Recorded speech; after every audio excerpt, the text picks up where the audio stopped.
Hello बच्चे, last class में हमने ये क्वेश्चन आपके साथ डिस्कस किया था।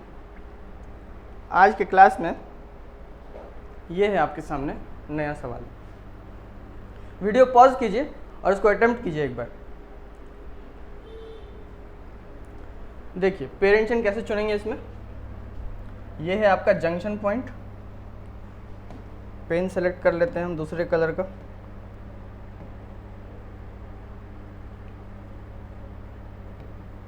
ठीक है, ये देखो आपका जंक्शन पॉइंट है। ये जंक्शन पॉइंट ये सारा जंक्शन पॉइंट है ना। आप इसमें से पेरेंट चेन सेलेक्ट करेंगे तो कैसे करेंगे, यहाँ के बाद इधर देखिए 1 2 3 कार्बन, इधर 1 2 कार्बन, इधर भी 1 2 कार्बन। आप किधर जाएंगे, 3 कार्बन की तरफ, और ऐसे करते हुए आप अगले जंक्शन पर पहुँच जाइए। इधर 2 कार्बन, 2 से अधिक कार्बन। आपको लंबा से लंबा चेन चुनना है ना। यहाँ पहुँचे, यहाँ के बाद इधर 1 2 3 कार्बन, इधर 1 2 3 4 कार्बन, तो हम इधर चले जाएंगे। ठीक है, पेरेंट चेन हमने कर लिया सेलेक्ट। ठीक है, हाँ यहाँ के बाद आप इधर भी जा सकते थे, इधर भी जा सकते थे, दोनों करेक्ट है। नंबरिंग किधर से करेंगे, जिधर साइड से सब्स्टिट्यूएंट को कम नंबर मिले। 1 2 3 4 5 6 7 8 9 10 11। ठीक है, अब बताइए इसका नाम क्या लिखेंगे। इसका नाम, इसका पेरेंट चेन अपना चुनेंगे, नंबरिंग करेंगे 1 2 और नाम लिख देंगे इसको एक सेपरेट कंपाउंड मानते हुए कि 1 डाइमिथाइल इथाइल, 1 डाइमिथाइल इथाइल। ठीक है, इसका नाम क्या लिखेंगे आप, इसका अपना पेरेंट चेन चुनेंगे इस तरह से, नंबरिंग करेंगे 1 2 और इसका नाम लिखेंगे 1 पे लगा हुआ है मिथाइल और इथाइल, 1 मिथाइल इथाइल। ये भी 1 मिथाइल इथाइल ही है, ये सिर्फ मिथाइल है, ये सिर्फ इथाइल है, ये 1 मिथाइल इथाइल। और इसका नाम क्या है, इसका नाम, इसका पेरेंट चेन आप ऐसे चुनेंगे, नंबरिंग 1 2 3 ऐसे करेंगे। 1 डाइमिथाइल प्रोपाइल, 1 डाइमिथाइल प्रोपाइल, है कि नहीं। इसका नाम क्या लिखेंगे आप, इसका नाम लिखने के लिए इसका अपना पेरेंट चेन चुनेंगे जहाँ से ये मेन चेन से जुड़ा हुआ है। ऐसे नंबरिंग करेंगे 1 2 3 और नाम क्या लिखेंगे, 2 डाइमिथाइल प्रोपाइल, 2 डाइमिथाइल प्रोपाइल। ये क्या है, ये 1 मिथाइल इथाइल है, 1 2 1 मिथाइल इथाइल। ये सिर्फ मिथाइल है, सिर्फ मिथाइल है। सारे सब्स्टिट्यूएंट को अगर अल्फ़ाबेटिकल ऑर्डर में अरेंज करें तो सबसे पहले किसका नाम लिखेंगे हम, ये डाइमिथाइल इथाइल है और डाइमिथाइल प्रोपाइल है। पहले नाम किसका आएगा, डाइमिथाइल इथाइल। किस नंबर पे लगा हुआ है, 8 नंबर पे। क्या लगा हुआ है, लगा हुआ है 1 डाइमिथाइल इथाइल। ठीक है, फिर उसके बाद इसका नाम 5th नंबर पे 1 डाइमिथाइल प्रोपाइल और ये 2 डाइमिथाइल प्रोपाइल है। तो अल्फ़ाबेटिकल ऑर्डर में ये दोनों इक्वल है, तो फिर नंबर देख लेंगे। ये 2 है, ये 1 है, तो ये पहले लिखेंगे, है ना। तो 5 पे लगा हुआ है कॉम्प्लेक्स सब्स्टिट्यूएंट 1 डाइमिथाइल, 1 डाइमिथाइल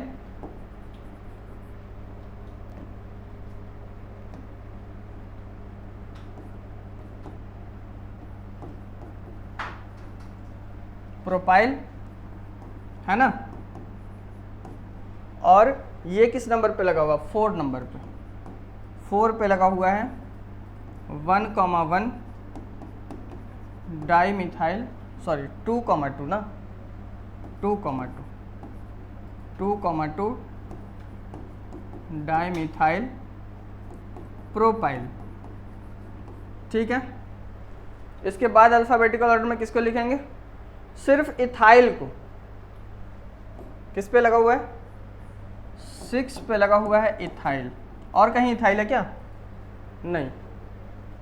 उसके बाद फिर किसको लिखेंगे, सिर्फ मिथाइल को, क्योंकि ये तो मिथाइल प्रोपाइल है ना, मिथाइल इथाइल है ये वाला, ये मिथाइल इथाइल है, ये भी मिथाइल इथाइल है, ये भी मिथाइल है। तो मिथाइल इथाइल से पहले आएगा अल्फ़ाबेटिकल ऑर्डर में सिर्फ मिथाइल। तो सिर्फ मिथाइल कहाँ कहाँ लगा हुआ है, 2 पे, 3 पे और 9 पे। तो 2, 3, 9 ट्राई मिथाइल। अब नंबर आता है मिथाइल इथाइल का, तो किस पे लगा हुआ है, 7 पे, 7 पे और 3 पे, 3, 7, 7। तो 3, 7, 7 कॉम्प्लेक्स सब्स्टिट्यूएंट के रिपीटेशन के लिए कौन सा वर्ड यूज करते हैं, बिस, ट्रिस, टेट्राकिस, पेंटाकिस, इन सब शब्दों का प्रयोग करते हैं ना। ठीक है, तो यहां लिखेंगे ट्रिस। ट्रिस क्या, 1 मिथाइल इथाइल।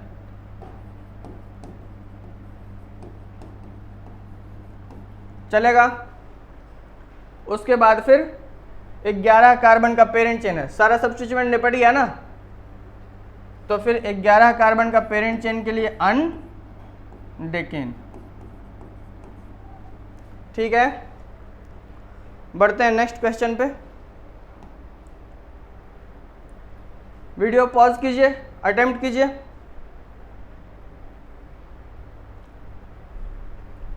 पेरेंट चेन आपने कैसे चुना, ऐसे, और यहां से इधर चले जाएंगे, है ना। क्या आपने ऐसे पेरेंट चेन चुना है, ठीक। नंबरिंग 1, 2, 3, 4, 5, 6, 7, 8, 9, 10, है ना। इसका नाम क्या लिखोगे, इसका नाम 1 मिथाइल इथाइल, 1, 2, 1 मिथाइल इथाइल। इसका नाम क्या लिखेंगे, 2 मिथाइल प्रोपाइल। इसका नाम सिर्फ इथाइल, इसका नाम 1 मिथाइल इथाइल, इसका नाम सिर्फ इथाइल, सिर्फ मिथाइल, है ना। तो अल्फ़ाबेटिकल ऑर्डर में सबसे पहले कौन आएगा, इथाइल, जो कि लगा हुआ है 3 पे और 6 पे। तो हम लिखते हैं 3, 6 डाई इथाइल, है ना। फिर उसके बाद अल्फ़ाबेटिकल ऑर्डर में कौन आएगा, सिर्फ मिथाइल। किस पे लगा हुआ है, 2, 2, 8। तो 2, 2, 8, 2, 2, 8 ट्राई मिथाइल।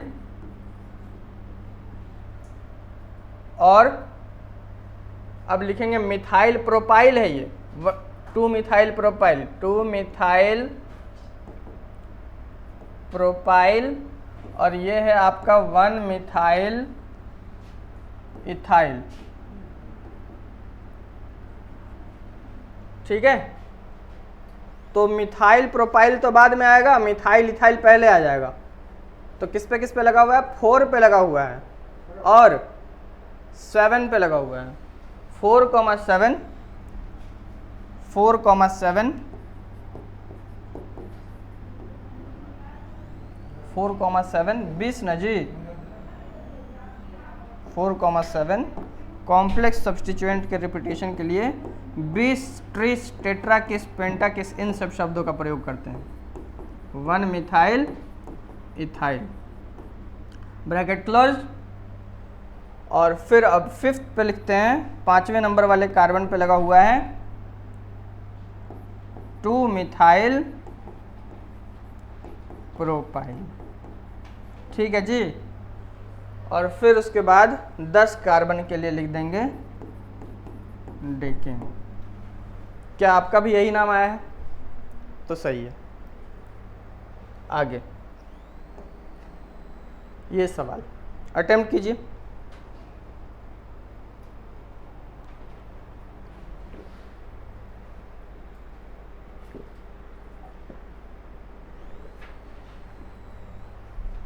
कर लिया क्या अटेम्प्ट, कैसे चुना आपने पेरेंट चेन, क्या आपने पेरेंट चेन ऐसे चुना है, यहां के बाद इधर जाएंगे तो 1, 2, 3 कार्बन, इधर जाएंगे तो 1, 2 कार्बन, तो किधर जाएंगे हम, 3 कार्बन की तरफ जाएंगे। आप किधर जाएंगे, 3 कार्बन की तरफ।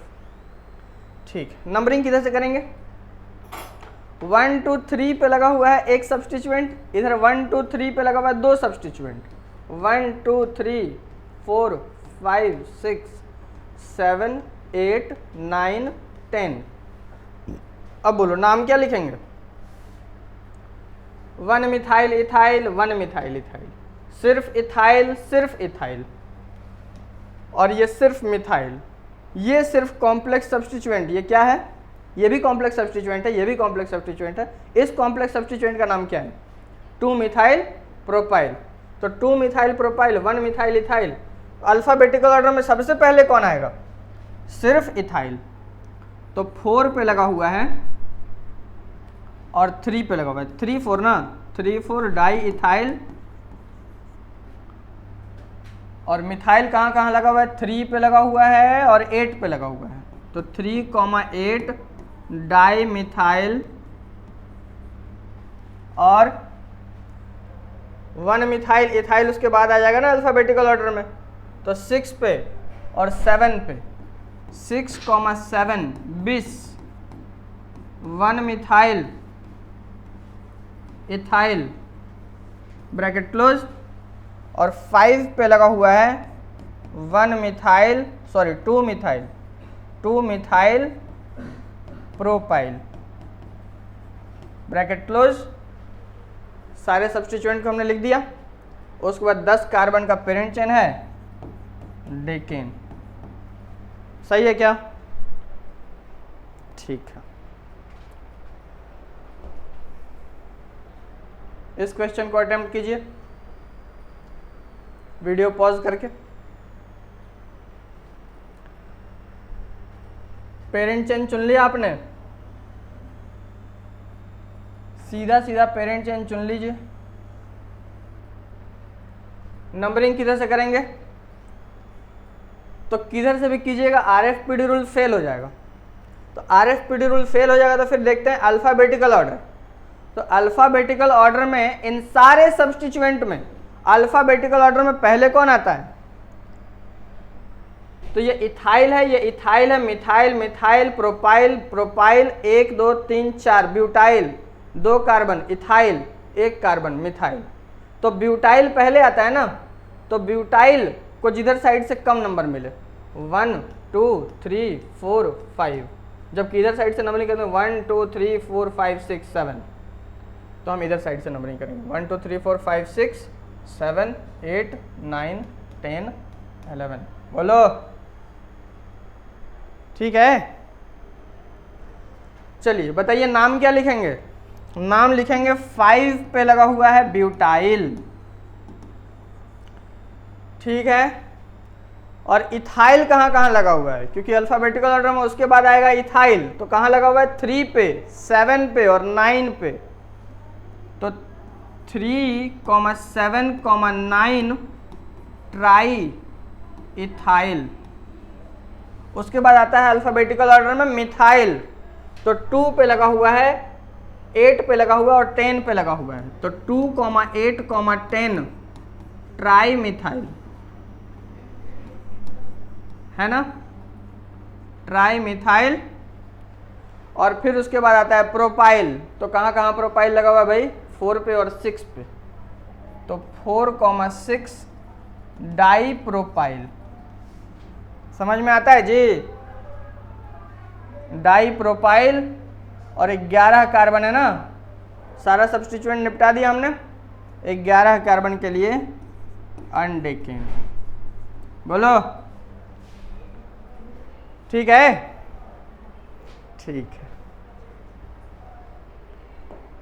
Next question. नेक्स्ट क्वेश्चन नहीं है। अब IUPAC का नोमेनक्लेचर आपका एल्केन का विथ कॉम्प्लेक्स सब्स्टिट्यूएंट खत्म हुआ, है ना।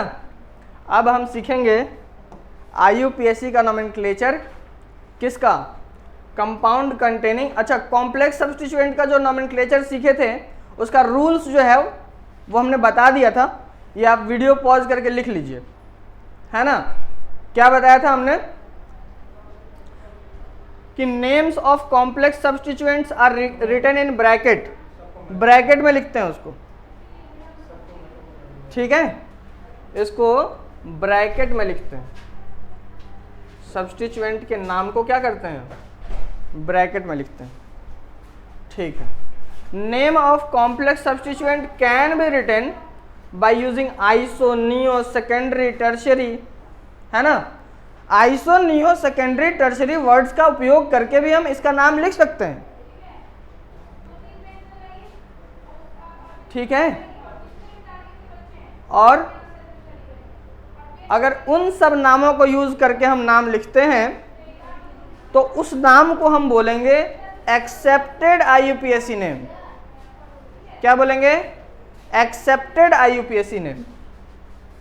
ठीक है, जो कि पहले कॉमन नेम का पार्ट हुआ करता था, यह हमने लिख भी दिया है कि आइसो, नियो, सेकेंडरी, टर्शियरी जो है वो सब कॉमन नेम का पार्ट हुआ करता था, कि which are the part of common nomenclature earlier and nowadays.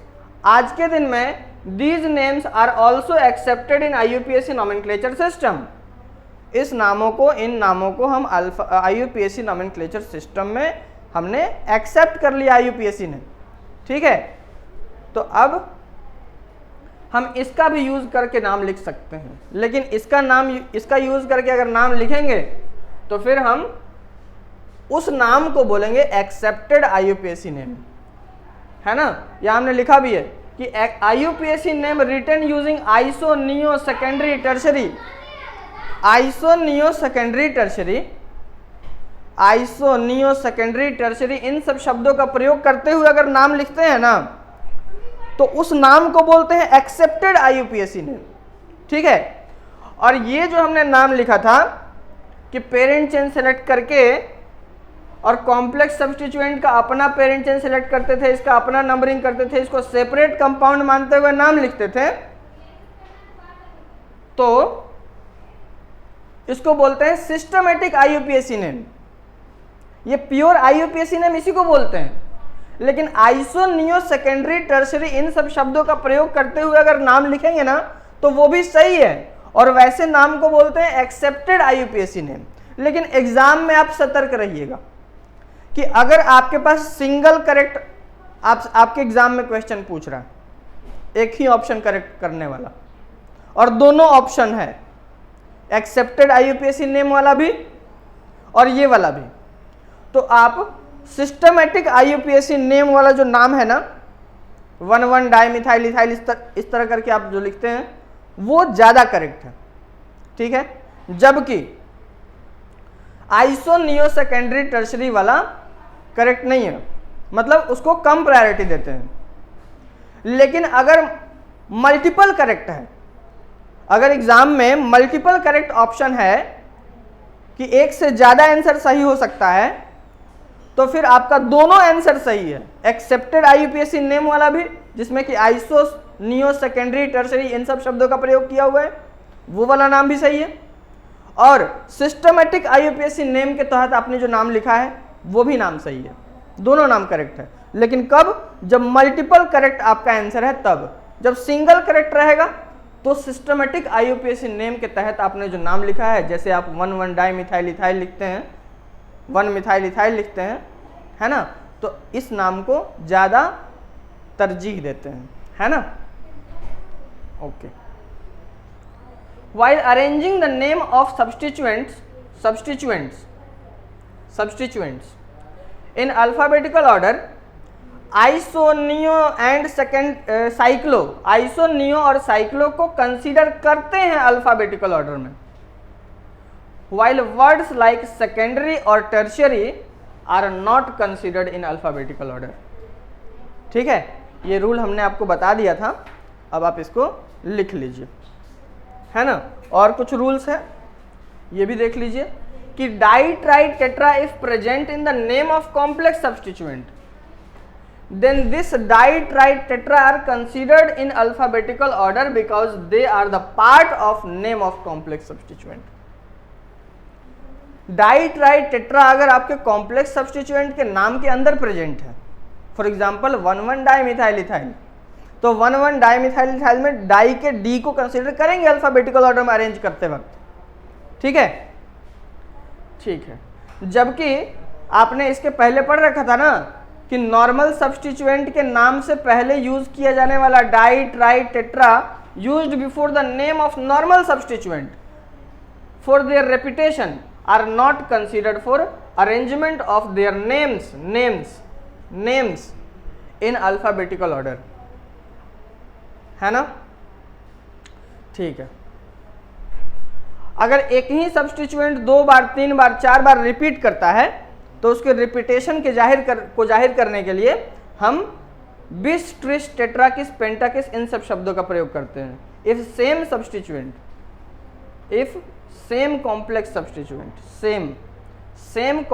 Substituent is repeated 2 times 3 times 4 times 5 times etc., then for their repetition of complex substituent, words like bis tris tetrakis pentakis etc. are used before the name of repeated substituent। ठीक है ना। अगर complex substituent 2 बार 3 बार 4 बार 5 बार repeat कर रहा है तो complex substituent के नाम के अंदर भी तो डाई ट्राई टेट्रा हो सकता है, तो उसके रिपीटेशन के लिए हम डाई ट्राई टेट्रा यूज नहीं करते हैं, उसके रिपीटेशन के लिए हम बिस ट्रिस टेट्राकिस पेंटाकिस इन सब शब्दों का प्रयोग करते हैं। ठीक है ना। ठीक है, अब IUPAC nomenclature of complex compound complex substituent खत्म हो गया। अब आते हैं IUPAC nomenclature of compounds containing multiple bond, है ना। मल्टीपल बॉन्ड से आप क्या समझते हैं? तो मल्टीपल बॉन्ड का मतलब होता है डबल बॉन्ड या ट्रिपल बॉन्ड या दोनों। यानी कि अगर आपके कंपाउंड में डबल बॉन्ड होता है, ट्रिपल बॉन्ड होता है या दोनों होता है, तो फिर हम कंपाउंड का नोमेनक्लेचर कैसे करते हैं, क्या रूल है इनके पेरेंट्स एंड सिलेक्शन का, नंबरिंग का और नाम लिखने का, ये हम आगे सीखेंगे। यानी कि यहीं पे हमारा खत्म हो जाएगा IUPAC nomenclature of alkenes, alkadienes, alkynes, alkenynes etcetera. ठीक है, डबल बॉन्ड और ट्रिपल बॉन्ड, कार्बन कार्बन के बीच में डबल बॉन्ड, चाहे कितना भी डबल बॉन्ड रहे, कितना भी ट्रिपल बॉन्ड रहे, सारा यहीं पे हम खत्म कर लेंगे। ठीक है, ठीक है भाई। तो बढ़ते हैं आगे कि कैसे पेरेंट चेन सेलेक्ट करते हैं वैसे कंपाउंड में जिसमें मल्टीपल बॉन्ड प्रेजेंट रहेगा। तो देखो, इसके लिए पहला रूल है कि that carbon chain will be selected as parent chain which contains maximum number of multiple bonds. जिसमें maximum number of multiple bond होगा ना, उसको पेरेंट चेन सेलेक्ट करेंगे। ठीक है ना, जिसमें maximum number of multiple bond होगा उसको पेरेंट चेन सेलेक्ट करेंगे। फॉर एग्जांपल, एक ही कंपाउंड को हमने 3 बार लिख लिया है, 3 बार, आपको ये दिखाने के लिए कि आप अलग अलग तरह से पेरेंट चेन चुन सकते हैं, लेकिन इसमें कौन सा पेरेंट चेन सही होगा ये दिखाते हैं आपको। देखिए, कोई बच्चा नंबर ऑफ कार्बन एटम को देखते हुए ये पेरेंट चेन चुनता है। ठीक है, 1 मिनट रुक जाओ।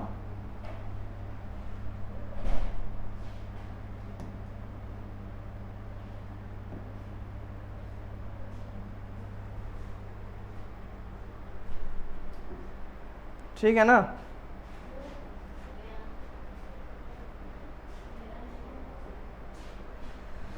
देखते हैं।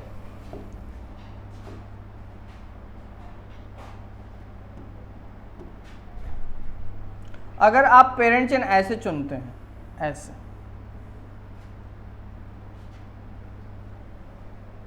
नंबर ऑफ कार्बन एटम इसमें कितना है? 1 2 3 4 5 6 7 8 कार्बन है। 8 कार्बन, अरे 8 कार्बन है इसमें। क्या है? 8 कार्बन। ठीक है, नंबर ऑफ कार्बन एटम 8 है। अगर कोई पेरेंट चेन इस तरह से चुनता है, अगर कोई पेरेंट चेन इस तरह से चुनता है,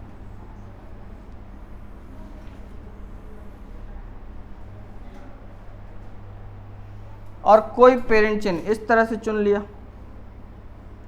तो कौन सा पेरेंट चेन सही होगा? सही पेरेंट चेन कौन सा होगा? जिसमें maximum number of multiple bond होंगे। मल्टीपल बॉन्ड का मतलब या तो डबल बॉन्ड या तो ट्रिपल बॉन्ड या दोनों मिला के, ठीक है। जिसमें maximum number of multiple bond होंगे उसको बना देंगे हम पेरेंट चेन। क्या पहले वाले चेन में कार्बन कार्बन के बीच में एक भी मल्टीपल बॉन्ड है? नहीं, zero multiple bond, zero multiple bond. 8 carbon है लेकिन जीरो मल्टीपल बॉन्ड है।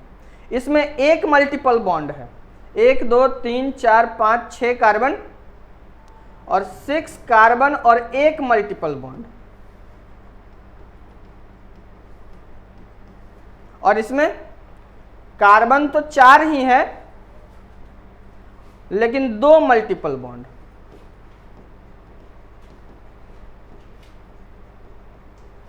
तो आप किसको चुनेंगे पेरेंट चेन? तो पेरेंट चेन रूल के अकॉर्डिंग हम उसको चुनेंगे जिसमें maximum number of carbon atom, maximum number of multiple bond होंगे। तो maximum number of multiple bond किसमें है? थर्ड वाले में। तो irrespective of less number of carbon atom we will select that carbon chain which will have maximum number of multiple bond, ठीक है। तो मल्टीपल बॉन्ड इसमें 2 है इसलिए ये हो जाएगा हमारा पेरेंट चेन, पेरेंट चेन। बोलो ठीक है। बाकी अगर ये आप चुनते हैं पेरेंट चेन ऐसा तो ये गलत हो जाएगा। पेरेंट चेन आप लिख के काट लेंगे इसी तरह से कि ये पेरेंट चेन नहीं होगा और ये भी पेरेंट चेन नहीं होगा, है ना। चलिए वीडियो पॉज करके लिख लीजिए आप।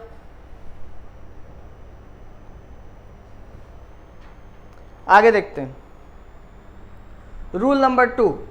मान लीजिए कि आपके सामने कुछ ऐसा सिचुएशन आ गया कि आप पेरेंट चेन सिलेक्ट कर रहे हैं तो इस तरह से सेलेक्ट कर रहे हैं, इस तरह से,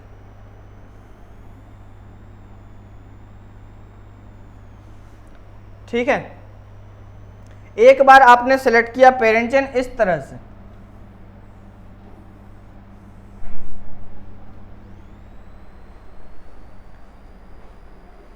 और एक बार आप इस तरह से भी सेलेक्ट कर सकते हैं। तो जो पेरेंट चेन ये होगा वही पेरेंट चेन आपका ये भी होगा, सेम पेरेंट चेन। तो आप बताइए कि पेरेंट चेन अगर ऐसे सेलेक्ट करते हैं तो इसमें कितने मल्टीपल बॉन्ड हैं? एक मल्टीपल बॉन्ड ये, एक मल्टीपल बॉन्ड ये, 2 मल्टीपल बॉन्ड। इसमें भी 2 मल्टीपल बॉन्ड, एक मल्टीपल बॉन्ड यहाँ, एक मल्टीपल बॉन्ड यहाँ।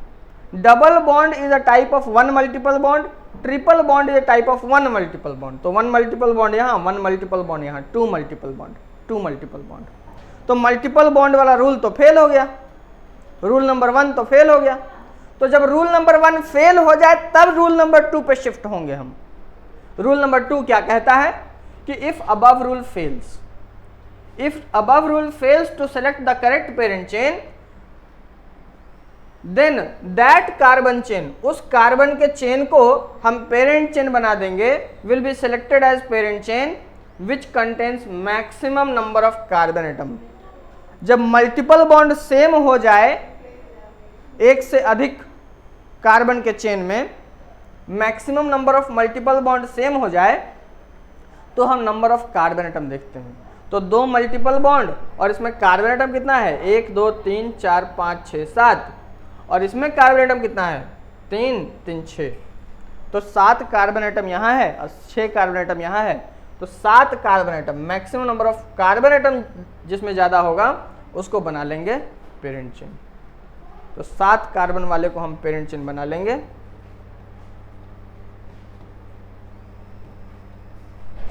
और ये पेरेंट चेन नहीं होगा हमारा, पेरेंट चेन नहीं होगा, ठीक है ना। रूल नंबर 3 देखते हैं कि मान लीजिए आपके साथ ऐसा सिचुएशन आ गया, आपके पास कुछ ऐसा सिचुएशन आ गया तो क्या करेंगे आप? तो आप अगर पेरेंट चेन चुनते हैं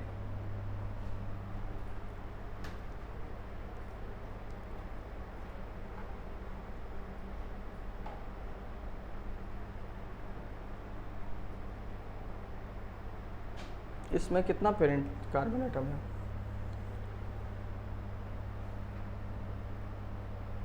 ठीक, ठीक है।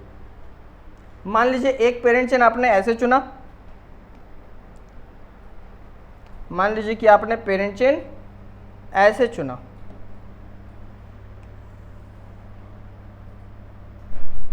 इस तरह से, और एक बार आपने पेरेंट चेन इस तरह से चुना,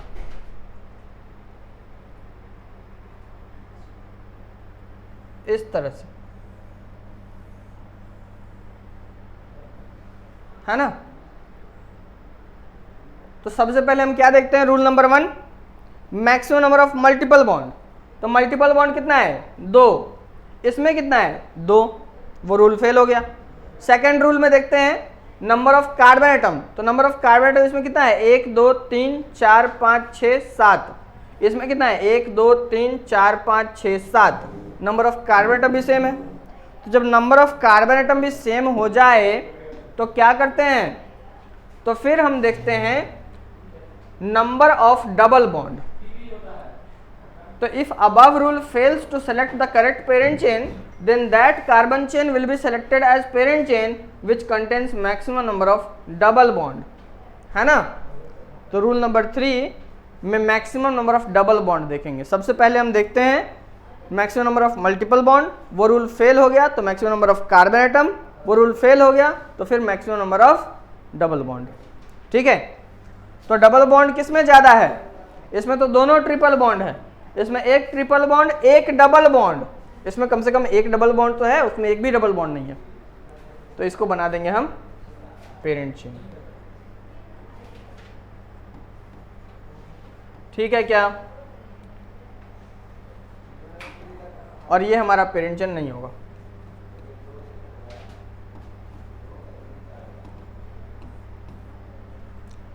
लिख के क्रॉस कर लीजिएगा आप, वीडियो पॉज करके इसको लिखिए। नेक्स्ट रूल पे आते हैं हम, रूल नंबर 4 पे। मान लीजिए कि आप ऐसी दुविधा में फंस गए, आपके सामने कुछ ऐसा सिचुएशन है, तो फिर क्या करेंगे आप। अगर आप पेरेंट चेन इस तरह से चुनते हैं, अगर आप पेरेंट चेन इस तरह से चुनते हैं भाई,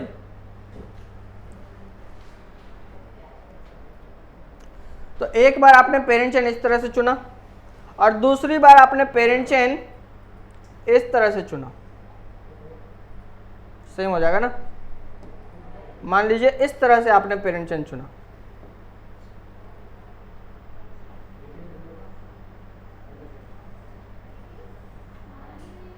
है ना। सबसे पहले हम देखते हैं मल्टीपल बॉन्ड, 2 मल्टीपल बॉन्ड, फिर देखते हैं हम इसमें भी 2 मल्टीपल बॉन्ड, इसमें भी 2 मल्टीपल बॉन्ड, फिर हम देखते हैं number of carbon atom, 1 2 3 4 5 6 7 carbon, इसमें 1 2 3 4 5 6 7 carbon, number of carbon atom वाला रूल भी फेल हो गया। नंबर ऑफ फिर डबल बॉन्ड देखते हैं, फिर 2 डबल बॉन्ड, यहाँ भी दोनों डबल बॉन्ड ही है, डबल बॉन्ड वाला रूल भी फेल हो गया। तो जब डबल बॉन्ड वाला रूल भी फेल हो जाए तो लास्ट अल्टीमेट रूल बचता है हमारे पास कि if all of the above rule fails या above rule fails to select the correct parent chain, then that carbon chain will be selected as parent chain which contains maximum number of substituent। तो substituent का संख्या जिसमें ज़्यादा होगा ना उसको बना देंगे पेरेंट चेन। तो substituent का संख्या इसमें कितना है, 1 1 2, इसमें कितना है, यही बड़ा सा एक सब्सटीट्यूएंट, इसमें 2 सब्सटीट्यूएंट, इसमें 1 सब्सटीट्यूएंट। तो जिसमें मैक्सिमम नंबर ऑफ सब्सटीट्यूएंट होगा ना उसको बना देंगे हम पेरेंट चेन। तो ये हो जाएगा हमारा पेरेंट चेन, और ये पेरेंट चेन नहीं होगा। अगर आप ऐसा पेरेंट चेन सेलेक्ट करते हैं तो गलत हो जाएगा। वीडियो पॉज करके आप इसको लिखिए।